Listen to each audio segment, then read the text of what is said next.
എല്ലാവർക്കും നമസ്കാരം. നാളത്തെ ബ്രേക്ക്ഫാസ്റ്റ് നമുക്കൊരു മൾട്ടിഗ്രെയിൻ ദോശയാക്കിയാലോ?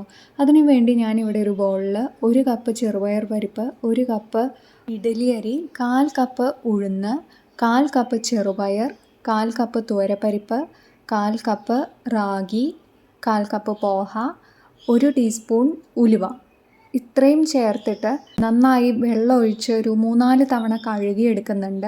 അതിനുശേഷം അതൊരു മിനിമം 6 മണിക്കൂർ കുതിരാൻ വേണ്ടി വെക്കുന്നുണ്ട്.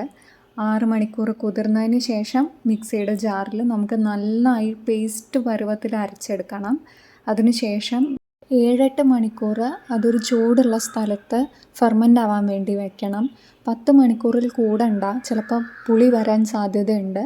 അതിനുശേഷം നന്നായി ഫെർമെൻ്റായി വന്ന് ദോശമാവ് എടുത്ത് ഇഷ്ടം പോലെ ദോശ ഉണ്ടാക്കി കഴിക്കാം. ഉപ്പ് ചേർക്കാൻ മറക്കരുത്. മറ്റൊരു റെസിപ്പിയായിട്ട് വീണ്ടും കാണാം.